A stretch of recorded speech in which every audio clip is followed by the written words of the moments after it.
Wuchang is quite the heavy game to run. Can you play the entire game on the low preset, or should you use the default settings? In this video we'll dive into all settings and their setting levels to show you what it means turning down certain settings performance wise and graphics wise. Welcome to Angus Gaming, and guess who I am? And yes, I am that same person who made a video about the optimized settings of Wuchang 2 weeks ago. Be sure to check that video out if you haven't seen it. There I go into a bit more depth about DLSS and frame generation and that sort of stuff. And well, perhaps I should start having a look at smooth motion as well. Anyways, no time to lose, let's quickly have a look at the advanced graphic settings of Wuchang Fallen Feathers. And let's make this video a countdown video, and we'll start with the first setting we have a look at. Number 12, Motion Blur. Motion blur is off by default, and make sure to leave it off. First of all, I think motion blur is applied quite heavily in this game, so when moving the camera everything gets really blurry. You almost get the idea that you need glasses. Well, playing the game on the default TSR 33%, it's already so blurry it doesn't really make a difference anymore. But secondly, around your character by Wuchang. I had to look that up, by the way. Did I not pay attention in the game? Anyways, around her you'll see some heavy artifacting when turning the camera around with motion blur enabled. And I found that rather distracting. So best to turn off motion blur, I would say. That looks a lot better. It also almost completely solves that artifacting. Although looking very closely in some moves I think you can still spot it. But then you're really looking for it and not really playing the game, I guess. Usually I play games with motion blur enabled, but leave it off here. Number 11, Depth of Field. Now they might have patched this in the meantime, but when I turned off Depth of Field, I still saw the Depth of Field effect. It's only present in cutscenes as far as I've noticed, so leaving it too high is okay, I think. Even if frame rates might drop, you won't be hindered by it during gameplay. Number 10, Post-Processing. Sometimes I like to look at the menu to know where exactly to look for certain things. For post-processing, the menu states that it impacts things like lighting, reflections and ambient occlusion. Things that all have their own settings as well. So that's just a little bit confusing for a simple man like myself. But then let's have a look at this scene where at least ambient occlusion and reflections are in place. On the left the reflection quality is set to low, and on the right the ambient occlusion quality is set to low. With the reflection set to low, there are no reflections in the blood, but also the reflections apparently take care of bounce lights, which are also gone on the low. And on the right we can see that the wooden platform has no shading where it stands on the ground, so that is what ambient occlusion takes care of. Then looking at those same things at the different post-processing quality levels, I see absolutely no difference between post-processing at low, mid or the high level. Only thing I see is that the low level runs at 77 FPS while the other two run at 76 FPS. So 1 FPS win. Well, for no visual impact, it's an easy, small but easy win. Use low. Number 9, Shadow Quality.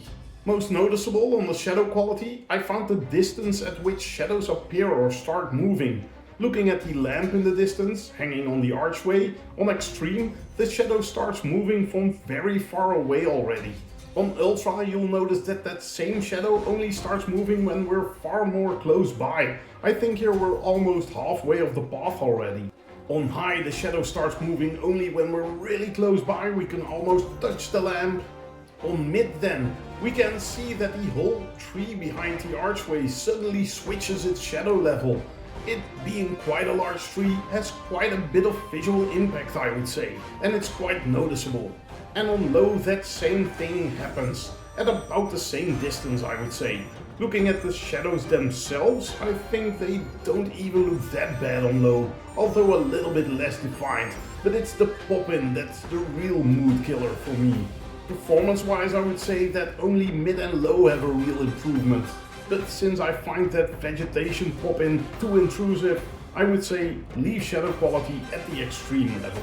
Now, one thing I noticed that when I loaded my save, the pop-in distance of that lamp was different, but I had my shadow quality set to extreme. Then switching back to ultra, check the distance, and switching back to extreme again, the pop-in distance seemed to match again. So maybe you best reset your shadow quality every time you load your save, but this is something I hope the devs patch out soon. Maybe I should see if I can reach out to them. Never done that. Maybe I'll DM them on Instagram. Which you can do to me as well, by the way. Angus Gaming on Instagram. Please follow me over there. And while we're at these messages, leave a like to this video. But then, quickly on to number 8, effects quality. Now, performance-wise, it doesn't really seem to matter. Not in this scene at least. But visually, I think you shouldn't go lower than mid. On low, all the smoke from the incense sticks is missing. At mid and high, this smoke is still present. And setting this to low, I think the world can start to feel a bit static. Now I think most effects might come from combat, and looking at a single swing of our fiery thing, we can see that low does win the most in performance, about 3 FPS I would say, 6%. Here low loses most of the effect, while mid and high look about the same I would say, so use mid. Performance-wise, you might not even win that much in FPS compared to high, but let's go with mid for the off chance that at some point you'll have an FPS advantage. Number 7, view distance. You might have noticed already with the shadow quality setting, I do not like pop-up in my games. And guess what view distance takes care of? Right, pop-up. Looking at that tree in the distance, with the high view distance, the tree is always there. We just see its shadow pop in. And by the way, my shadow quality here was set to extreme, but I didn't reset it, so this might be the bug thing. Anyways, the tree is there. On mid and low, you will see that this tree pops in suddenly when coming closer by. I do not want this. I don't think low and mid perform any better as well, so might as well leave the view distance too high, I would say. Now if there is a larger open area with a greater view distance, the performance could matter more of course. But still, you don't want that pop-in or pop-up. The only pop-up I allow in my life is the occasional pop-up store. But even those, I just want to be there at a certain place and not pop up right in front of me while I'm walking around in the city. Number 6, texture quality. Low definitely looks the worst of the 3. Again, playing with that TSR at 33%, no one would notice. I'm joking of course, but that TSR at 33% was really blurry, you can't argue with that. But medium and high, those look about the same. Now low does run the best, but I think it looks too blurry. Now usually texture settings don't really impact the FPS, so therefore I would say set the texture quality to high. Now sometimes I noticed that my VRAM usage was on the higher side, higher than 8 GB. So if that is the case, you might want to switch to a lower texture quality, or lower resolution of course, if you don't have more than 8 GB of VRAM. Number 5, vegetation quality.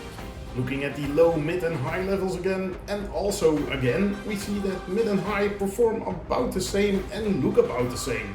Now on low I think this is quite clever, so all bamboo plants, well, and some other plants, but then I need to start learning plant names I guess, but these are not moving in the wind, so setting this setting to low will boost your performance by about 8 to 9%. And not all plants aren't moving. That pine tree in the back, or what is it called, that thing with the needle-like leaves, that is moving. So when setting the setting to low, not everything is static. But well, looking at low, I do think that in certain areas, especially when you're taking in the environment, the world can start to feel a bit too lifeless. Just like with the effects quality on low. So for that reason I would say set this setting to mid and have a bit of movement in the world. But I do think this is a good one to lower if you just need that bit of more performance, because this will not cause weird pop-in or something. All detail is preserved in the world, it just doesn't move. And when you're moving around yourself, you might not even notice it that much. However, for the optimized settings, I chose mid, again, for the off chance that you might at some point win something in FPS against high. Number 4, Volumetric Fog.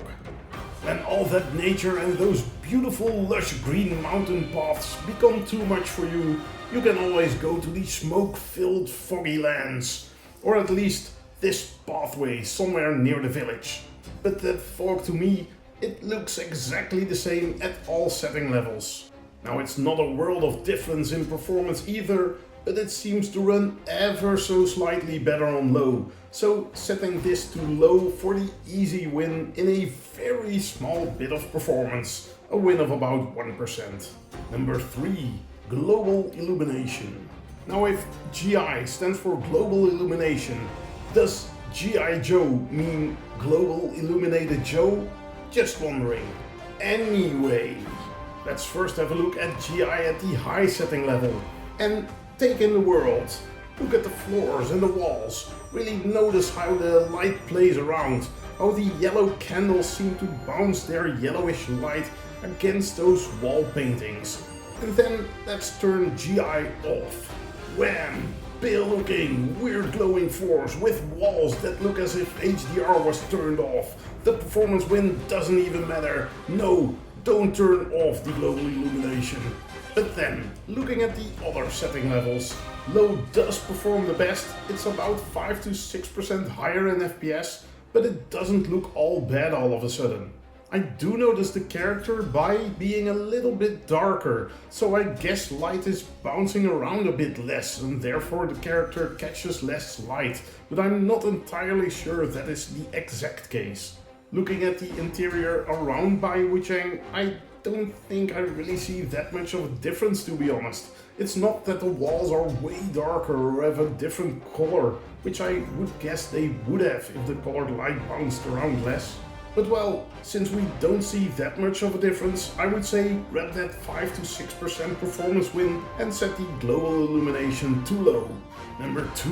Ambient Occlusion. Looking at some shit on the ground, and no, this is not literal shit, but figurative shit. Stuff, one could also say. But this stuff is just better shaded with ambient occlusion set at the high level.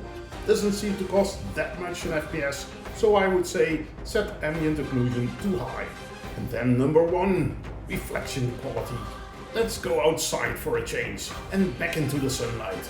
Ah yes, this is nice. Now looking at the water to see some reflections. And I don't think we really see any reflections. But even though we don't see any reflections, the low setting does seem to have the highest FPS. But well, if we think back to the beginning of this video, we might have a guess why. Now if we look down a bit, we suddenly do see some reflections in the water from the rocks on the other side. So screen space, those rocks don't have a reflection, but when they're out of screen and you get some cube map reflections, they do seem to have a reflection. Well, on low, no reflections at all. On mid and high, I see the same reflections, I would say, for the same performance. And by the way, can we stop a moment to admire the scenery? I ran a benchmark test for Black Myth Wukong a while ago, since I don't own the game, but the benchmark is free. And that game had such beautiful nature as well. I must say, these Chinese developers know how to portray their beautiful nature in a game. Keep it up, Lean Z. But moving back inside, as one can only take in so much beauty. So we already noticed that the reflections are gone with the reflection quality set to low, but it seems that any bounce light is gone as well. So the low setting looks more plain, the environment is a bit dull, nice textures and all, but lighting wise it's all the same. Now on the mid and high level we see for example that the red wood reflects a faint red light on the table in front of it, and the wood from the platform has a nice yellow glow from the yellow candle lit right out of the screen. The reflection itself looks about the same, I would say, and all that bounce light looks the same to me as well. So here again we choose mid, because we don't want low and we hope to get a performance benefit at some point over high. But those are all the settings of Wuchang Fallen Feathers. Now in my previous video I'm only going through those settings to select the optimized levels, but now you know why I chose those. Often I wouldn't go lower than the setting levels discussed in this video. Only the vegetation quality and perhaps the effects quality can be set lower in order to gain a little bit more in performance. but I think you can better start lowering your resolution than lower settings anymore. A lower resolution with a higher setting will give you a better end result, I think. Now in my previous video I said play this at 60 FPS, but you could consider playing the game at 30 FPS, I think. I think the game could be enjoyed that way, but in PC land it's always a bit of a curse to say something like this, of course. But hey, I've been a PlayStation gamer for a very long time. But anyways, not that much to talk about here. Thank you for watching this video all the way through. Tell your friends, tell your family, tell everyone about Henkes Gaming, and be sure to subscribe to the channel and also follow me on Instagram. You can send me a DM there if you want to chat, or send me a comment down below and let me know what game to have a look at next. And then again, watch my previous video of Wuchang about the optimized settings. I'll also have a look there at DLSS, do some comparisons, and you see frame gen at work. Well, I hope to see you on that one or on the next one. Houdoe!